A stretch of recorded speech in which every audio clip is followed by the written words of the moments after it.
আহা, তোমার বাবা মা তোমাকে বিয়ে দেবে জোর করে, এটা ঠিকই আছে, কিন্তু তুমি যে বলছিলা যে জোর করে বিয়ে দিলেও আমি থাকবো না সেখানে, আর সেখান থেকে আমি চলে আসবো, আর আসবো বলতে কি আমি কোনোদিন তাকে আমি স্বামী মনে করে গ্রহণ করব না।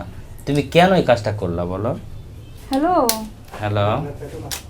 কেমন আছো সোনা? হ্যাঁ আলহামদুলিল্লাহ ভালো আছি, তুমি কেমন আছো? আমি একটু ভালো নাই। ভালো নাই মানে কি হয়েছে, একটু জোরে বলো তো। তোমাকে বলবো কিভাবে বলো, তুমি অনেক কষ্ট পাবে শুনলে। আচ্ছা, কষ্ট পাওয়ার কি আছে, তোমাকে রেখে আমি প্রবাসে আসছি, আর প্রেম ভালোবাসা, এখানে কষ্টের কি আছে? আমি জানি তুমি আমার আছো, আমারই থাকবা, তাহলে কষ্টের কি হলো বলো? তোমারই আছি, তোমারই থাকবো। তুমি তুমি সহ্য করতে পারবে না, আমি তোমাকে এখন যেটা বলার জন্য ফোন দিচ্ছি। আচ্ছা, আমি কি সহ্য করতে পারবো তুমি বলো না, তুমি না বললে আমি কিভাবে বুঝবো বলো? বলবো? হ্যাঁ বলো। তুমি এই যে বললে না যে আমি তোমারই আছি, তোমারই থাকবো, হ্যাঁ। যদি আমি তোমার কখনো না থাকি তাহলে তুমি কি করবে? কেন? তুমি বলো কি করবা তুমি, আমি যদি তোমার না থাকি কখনো? আমি কি করব মানে? হ্যাঁ। আচ্ছা, তুমি ভালো করে ক্লিয়ার করে বলো না, তোমার সমস্যাটা কি, কি হয়েছে বলো তো। শক্ত হয়েও কিন্তু একটা কথা বলবো তুমি। হ্যাঁ বলো। আমার বাবা মা আমাকে বিয়ে দিয়ে দিছে বুঝছো, জোর করে। কি বললা তুমি এটা? হ্যাঁ, তুমি প্রবাসে থাকো, আসতেছো না, কতদিন আর দেরি করবে। পরে আমি বিয়ে হতে চাইনি, তারপর আমাকে জোর করে বিয়ে দিছে। তোমাকে আমি ফোন দিছি, তুমি আমাকে আর কখনো ফোন টোন দিও না। তুমি ফোন দাও নাই, তোমার বাবা মা তোমাকে জোর করে বিয়ে দিছে, এটা কেমন ধরনের কথা বললা তুমি? আসলে তোমার যদি মন না থাকে তাহলে আমি তোমাকে কেমনে বুঝাবো বলো? না, আমার বাবা মা আমাকে বিয়ে দিছে, আমি এখন অন্যজনের সংসার করতেছি বুঝছো। তুমি অন্যজনের সংসার তুমি যখন করতেছো? তখন ফোন দিও, রাত্রে ফোন দিও না শোনা। তোমার জন্য আমি দোয়া করি, তুমি ভালো থাকো। তুমি এত তাড়াতাড়ি আমাকে ভুলে যাবা? কারণ বাবা মা বিয়ে দিছে, আমি তো তার সাথে আমার সংসার করতে হবে, আমি তোমাকে মনে রেখে কি করবো? সেটা তো বুঝতে পারছি, কিন্তু তুমি আমাকে এত তাড়াতাড়ি ভুলে যাবা? আমার বিয়ে হয়ে গেছে, তুমি বোঝার চেষ্টা করো। আমি তো বোঝার চেষ্টা করছি দেখেই তো তোমার সাথে আমার এই সম্পর্কটা, আমি তো বিশ্বাস করে তোমাকে রেখে আসছি, তুমি কেন এই কথাটা বললা বলো?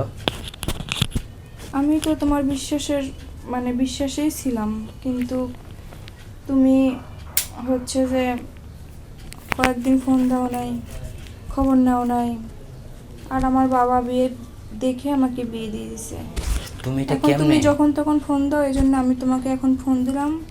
আমার স্বামী বাসায় নাই, তোমাকে বলে দিচ্ছি, তুমি আমাকে যখন তখন বা কখনোই আর ফোন দিও না, আমি তোমার সাথে কথা বলতে চাই না। তার মানে আমি এখন তোমার কাছে অনেক পর হয়ে গেছি তাই না? এখন আমার স্বামী আমার আপন, তুমি আমার কেউ না। হ্যাঁ, সেটা ঠিকই আছে, বিয়ের আগে তো অনেক কথাই বলছিলা যে কখনো কোনো সময় আমি তোমাকে ছেড়ে যাব না, তোমারই আছি তোমারই থাকবো, তুমি টেনশন নেবে না, আমার কোথাও বিয়ে হলেও আমি সেখানে থাকবো না, তোমারই কাছে চলে আসবো, তাহলে কেন আজকে এই নতুন করে নাটকটা সাজাইলা? আমি নাটক সাজাইনি বুঝছো। তাহলে নাটকটা সাজাও নাই তো তুমি কেন বলতেছো এই কথাটা বলো? আমার বাবা মা বিয়ে দিলে আমি কি করব, তুমি আসো না কেন? আমি দেখো, মানুষ আবেগে অনেক কিছুই বলে, ঠিক আছে। ও, তখন তোমার সে আবেগ ছিল আমার সাথে প্রেম করতে গিয়ে? হয়তো বা, আর বাস্তব জীবনটা অনেক কঠিন। আমি একজনের জীবন নষ্ট করে তোমার সাথে আবার যাব? তুমি তো বিয়ে শাদী করো নাই, তুমি একটা মেয়ে দেখে বিয়ে করে নিও দেশে এসে, আর আমাকে ফোন দিও না বুঝছো। তোমার কাছে একটাই রিকোয়েস্ট থাকলো আমার।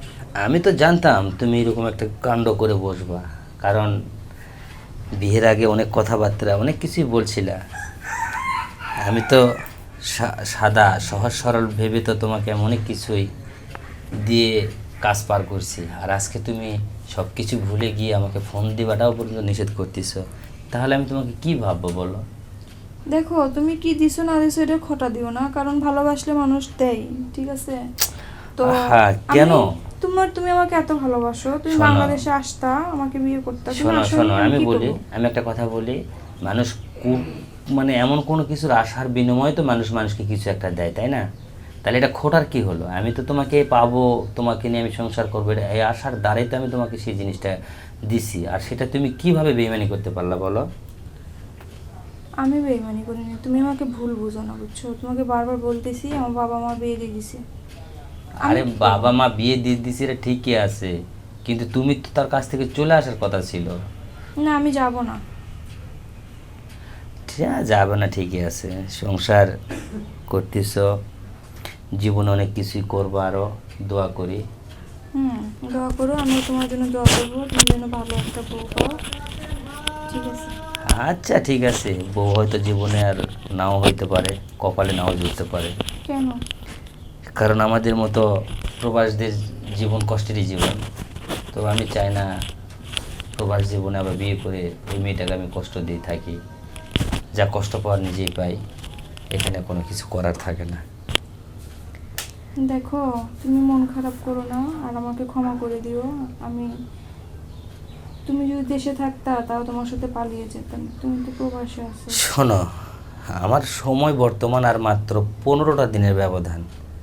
এই 15 দিন পর আমি বাংলাদেশে চলে যেতাম, আর তুমি এরই মধ্যে এই কাজটা করে ফেলাইছো, তাহলে আমি তোমাকে কি ভাববো বলো?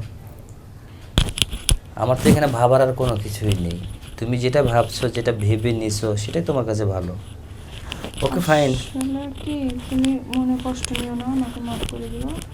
কি বললা? জোরে বলো একটু, কি বুঝতে পারি নাই। তুমি মনে কষ্ট নিও না, তুমি আমাকে মাফ করে দিও বুঝছো। আর ঠিক মতো খাওয়া দাওয়া করো, আর নিজের প্রতি যত্ন রেখো। আর জন্ম মৃত্যু বিয়েটা আল্লাহর হাতে, তো তুমি ভালো থেকো সোনা।